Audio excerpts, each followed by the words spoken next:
Hi everyone, this is Shravani. Welcome back to my channel Shri Shravani vlogs.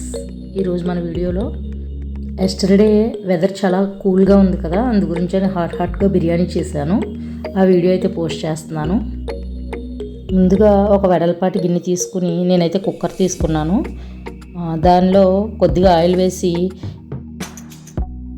Oil heat అయిన తర్వాత ఉల్లిపాయలు, అలానే పచ్చిమిర్చి, క్యారెట్ ఇలా చిన్న చిన్న ముక్కల్లా చేసుకుని వేసుకోవాలి. తర్వాత కరివేపాకు వేసి కొద్దిగా వేయించాలి.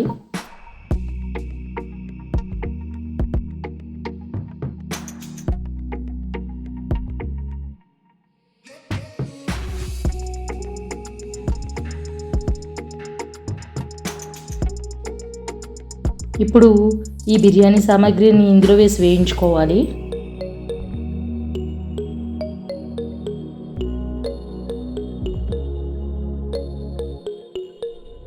ఇలా కొంచెం బ్రౌనిష్ కలర్ వచ్చిన తర్వాత బిర్యానీ మసాలా వేసుకుంటే టేస్ట్ అనేది చాలా అద్భుతంగా ఉంటుంది.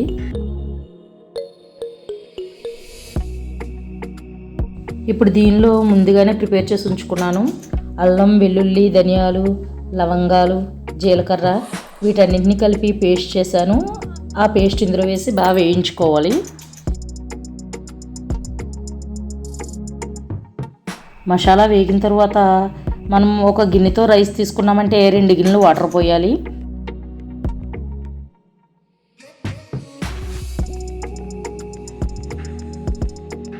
ఇప్పుడు ఈ వాటర్లో 2 టేబుల్ స్పూన్స్ సాల్ట్, అలానే కొద్దిగా పసుపు, 1 టేబుల్ స్పూన్ కారం వేసుకుని ప్లేట్ మూత వేసుకోవాలి. కొంచెం వాటర్ బాయిల్డ్ అయిన తర్వాత కొద్దిగా కొత్తిమీర వేసుకోవాలి. వాటర్ బాగా బాయిల్డ్ అయిన తర్వాత కడిగి పెట్టి ఉంచుకున్న రైస్ ఇందులో వేసేయడమే. రైస్ వేసిన తర్వాత జస్ట్ 2 మినిట్స్ అలా మిక్స్ చేసి మళ్ళీ ప్లేట్ మూత పెట్టేసుకోవాలి. స్టవ్ అయితే మీడియం ఫ్లేమ్లోనే ఉంచుకోవాలి, హైగా ఉంచుకుంటే మాడిపోతుంది. చూడండి, బిర్యానీ తయారైపోయింది.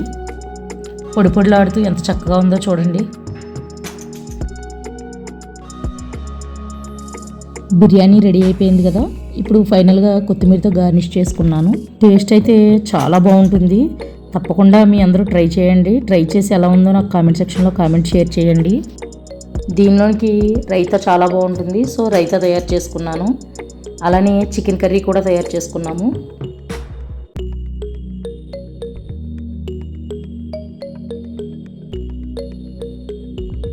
చూసారు కదా ఫ్రెండ్స్, ఈ వీడియో కనుక మీకు నచ్చినట్లయితే లైక్ చేయండి, షేర్ చేయండి. Thanks for watching.